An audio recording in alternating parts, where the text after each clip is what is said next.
What's up YouTube? Welcome back to my channel. As you can tell by the title of this video, I clearly can't sleep. So I just thought, why not film a YouTube video and legit just talk and update everyone on my life. It is literally, it's literally 12:10 right now, after midnight, Tuesday, April 19th. Passive with the things you say, passing up on my always. I can't blame you.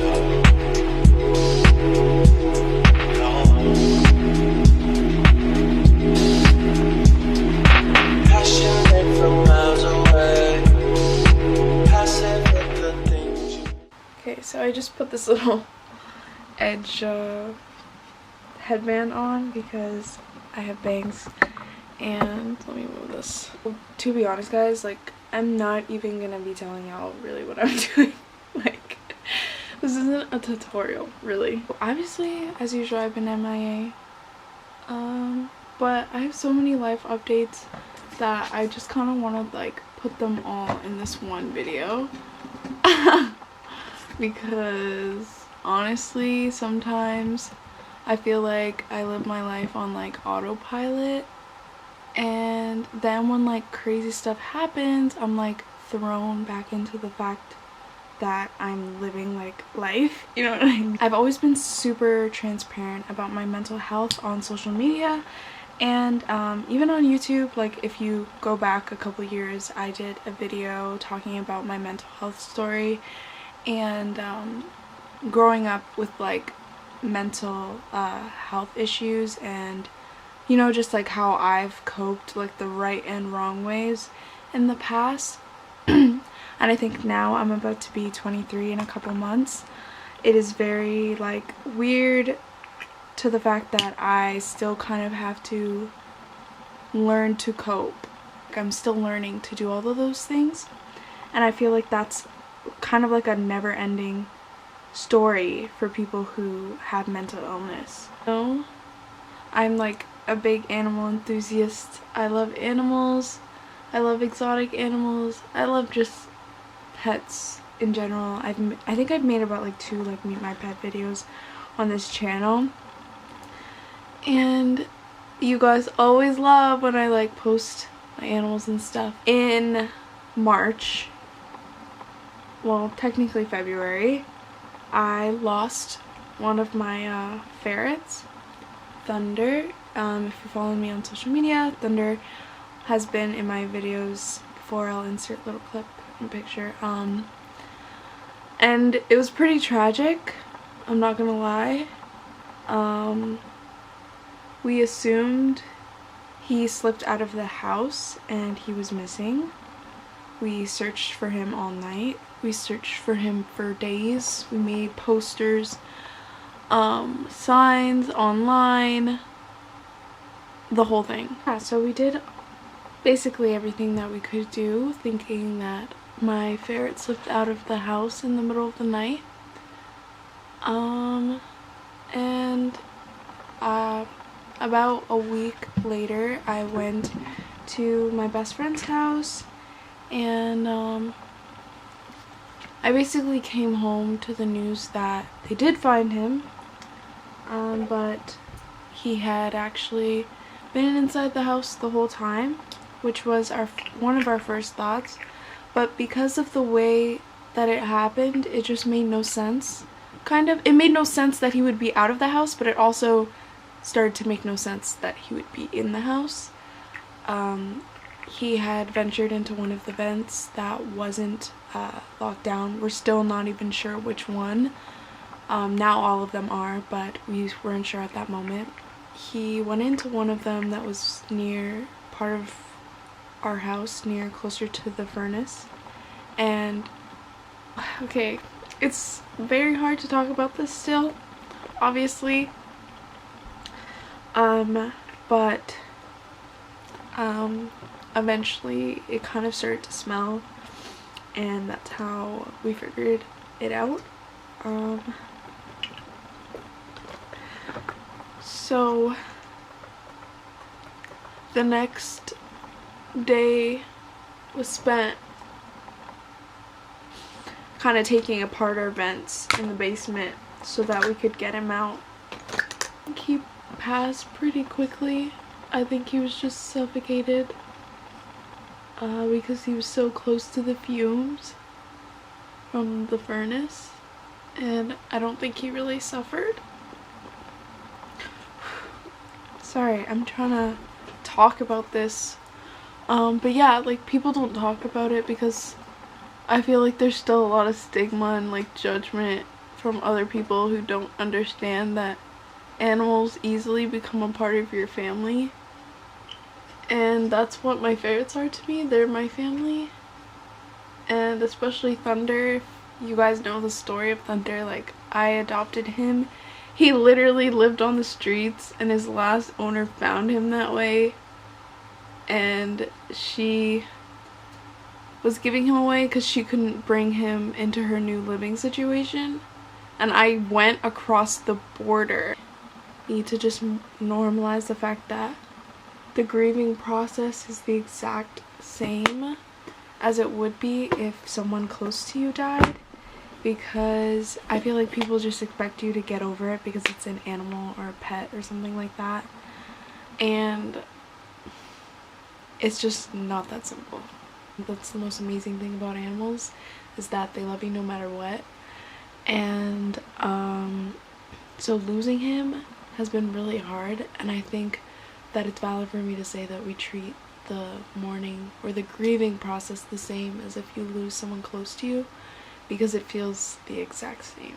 After this whole period of me losing Thunder, I'm not, obviously not a lot of people are aware, but when you have two bonded ferrets, it is very possible that if you lose one or one dies, etc., your other ferret can become extremely depressed, stop eating, lose hair, and sometimes even die of a broken heart. And yes, that is as terrible as it sounds. And that was my biggest worry, because obviously I'm still grieving. And at the very beginning I was super worried that Bear would start grieving as well, and she has, and that I would possibly lose her. And it was the craziest thing because I literally almost did. And I think it was because of the stress of her not understanding that Thunder had passed. She got really sick, like a week. When I say like a week later, I'm not joking. Like 7 days later, she got super sick. I woke up to her laying in her Ferret Nation cage, completely lethargic, almost passed out, and as if she had like vomited or something. Rushed her to the emergency vet. I was freaking out. Also, I'm not doing like something crazy, obviously, for makeup because I'm just bored. I got these cute Huda Beauty lashes though.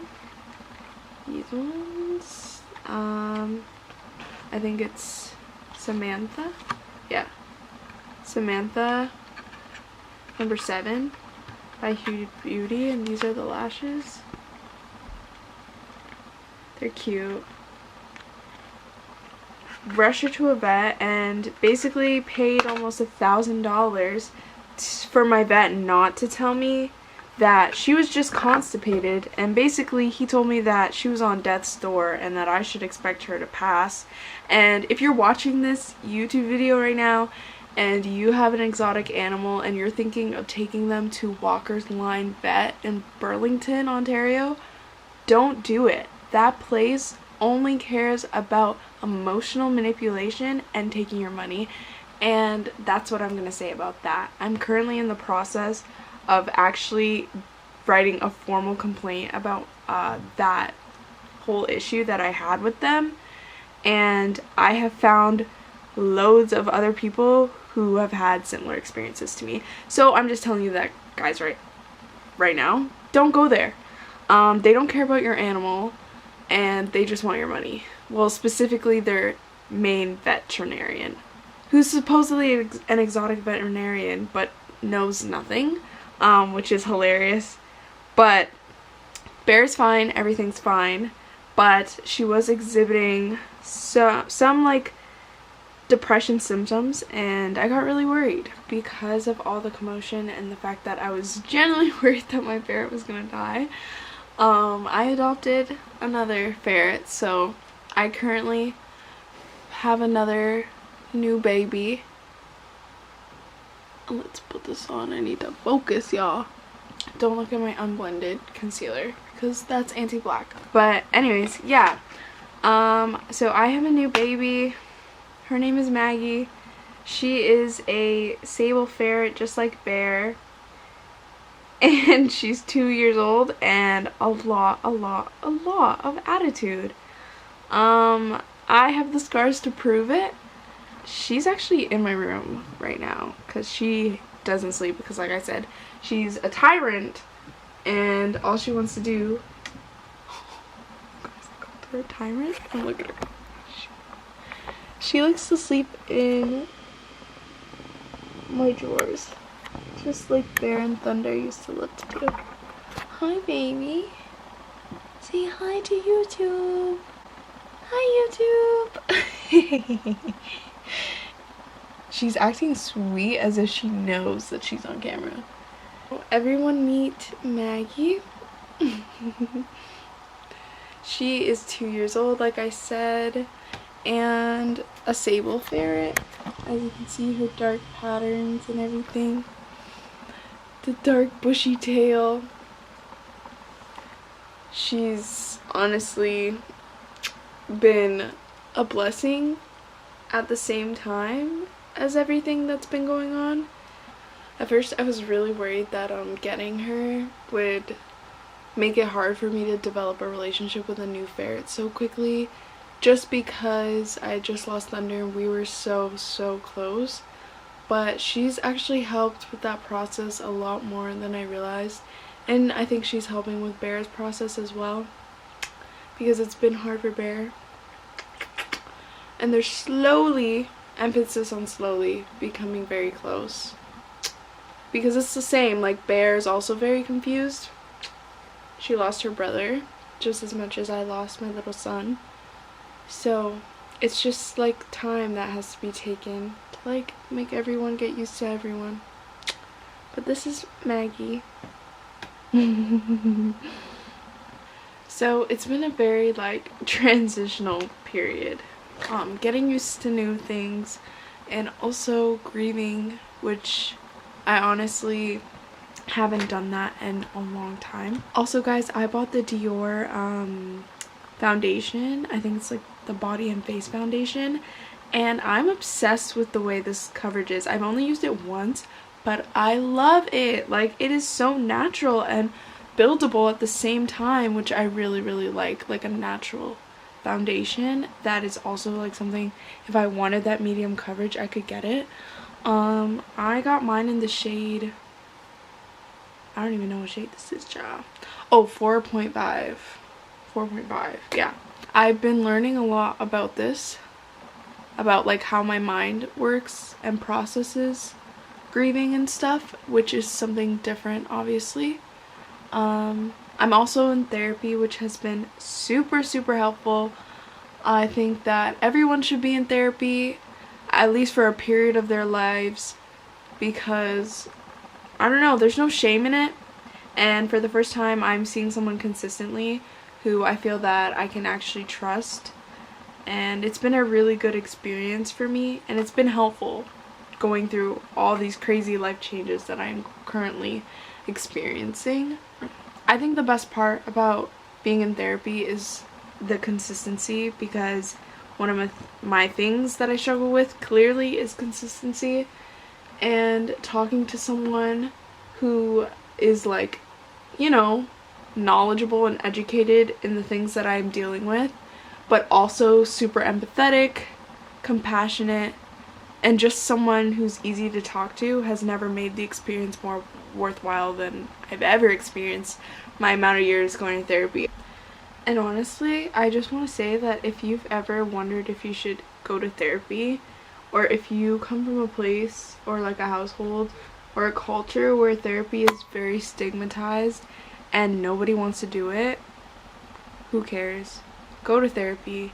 You deserve to have your story validated and to understand yourself. I totally understand why most people don't get therapy because of the stigma against it, one, and because therapy is so freaking expensive for no reason. Like, I want to know why we have free healthcare in Canada and that does not fall underneath the umbrella term of healthcare. Is mental health not health? That is one of the things that I feel so strongly about. I luckily found this amazing platform where you can seek affordable therapy, and this is not like sponsors or whatever, but I've legit been recommending Open Path Collective to everybody that I talk to. And Open Path Collective is, I had my anime playing in the back, I'm dead. Open Path is an online virtual therapy organization where you can connect yourself with someone who is a licensed psychotherapist. I'm using this milk blush just in my under eye. Have you seen that? Everyone's doing that now, and I think it's so cute. You can be matched with a psychotherapist, counselor, etc. Across Canada, and they can specialize in whatever need that you specifically have. You have an option to like kind of put what you're dealing with, your age group, if you prefer someone who is a POC, if you prefer someone who's black. That's amazing, honestly, being able to make that choice, because a lot of people don't realize how important it is, especially as people of color or black people, and if we're being like 100, to have someone that can understand our experience fully. And that can be hard with a therapist who isn't of the same culture or ethnicity or race as you. It can be really hard to connect, and I know a lot of my POC friends expressed that issue with me, that like, you know, they want to be in therapy, but like, you know, it's hard to connect with someone who doesn't understand where they're coming from, and that can make people not want to go. But yeah, you have that option on Open Path, which is super sick, and I've been seeing someone there and it's been such a really good experience for me. I'm using the Morph 2 gel liner, and it's white, obviously. I think it's so cute. I already have big eyes, but I think it just opens them up even more, and I like that. I'm gonna add my little eyeliner dots because I love eyeliner dots and they're just so cute. I just put one under each eye like that, and then one on each. Ooh, I did a double dot on the side, like this. So like literally just 4 little dots. I just like this because it's just cute. Oh, my phone's going off. Sorry y'all, it's my boyfriend. But what was I saying? Yeah, it makes my makeup, even if it's like super simple, still like really cute.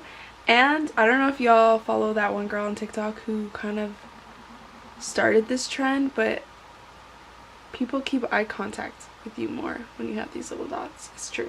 Some mascara underneath my lash. How is everyone though? Feel free to talk about your experience in the comments dealing with mental health and therapy, and if you relate to some of the things that I've been saying in finding a therapist. I will be linking Open Path so that you guys can reach out if needed to them and, you know, start that journey with therapy. The greatest thing about Open Path is the fact that you basically get to decide what you pay per session. So it's $30 USD to $60 USD, and you get to decide how much you pay every session for the ongoing basis. So if you can only afford to pay $30 USD, then that is perfectly fine, and that's what you would be paying your therapist for every session. And that can also change over time. Like if you wanted to start paying 50 USD and then you realize that it was too much, you can talk it out with your therapist and that can be adjusted to 30 USD if needed.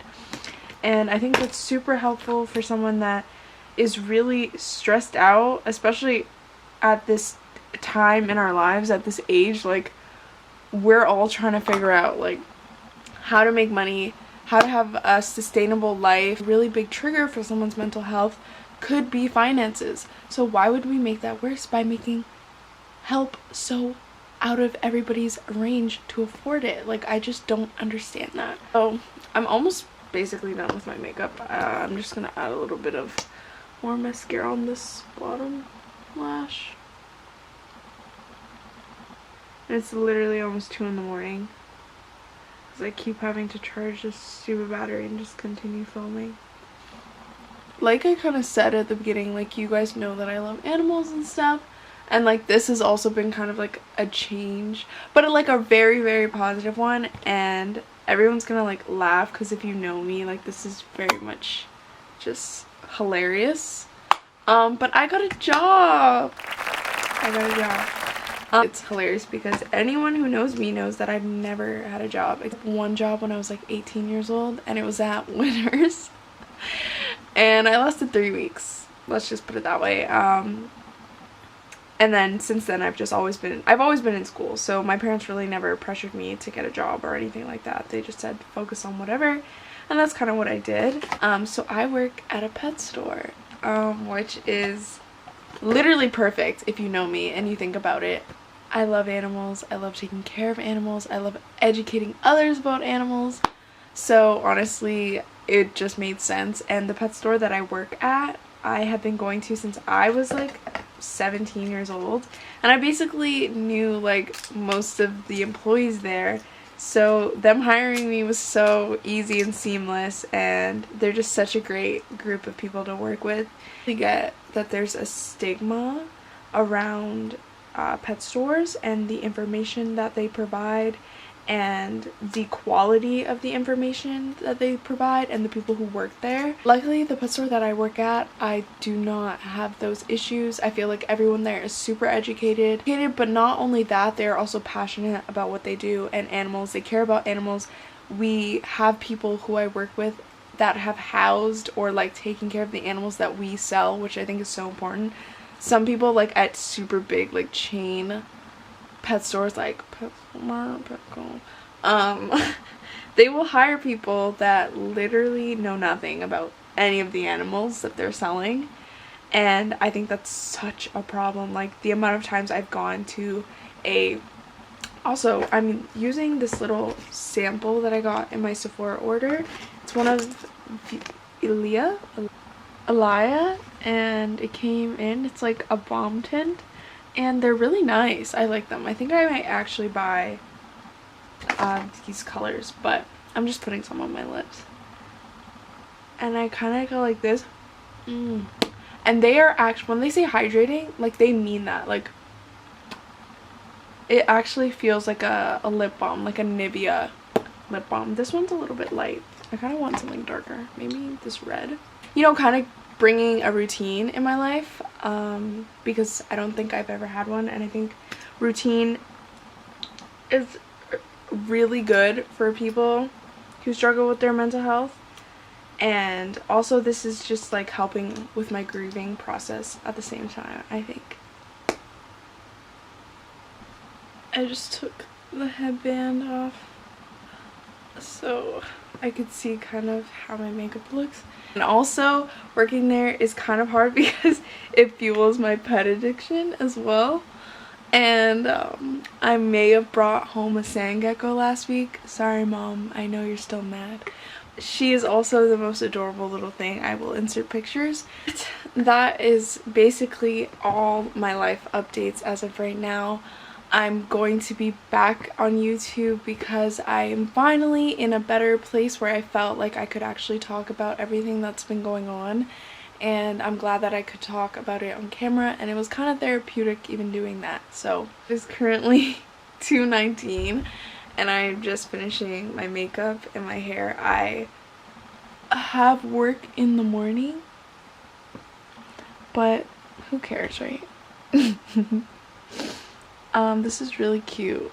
and I might actually do it for work tomorrow. I missed you guys so much. I hope you enjoyed watching this video. Please make sure to leave a like, a comment, and if you're new here, subscribe, hit that bell button so you never miss a video this summer. I want to hear your thoughts on mental health and everything else I talked about in this video, and I will be linking Open Path in the description so that if you are struggling, you realize that you don't have to, and there is help out there that is affordable and accessible for you as well. So I'll see you guys in the next one. Bye. Passionate from miles away, passive with the things you say, passing up on my always. I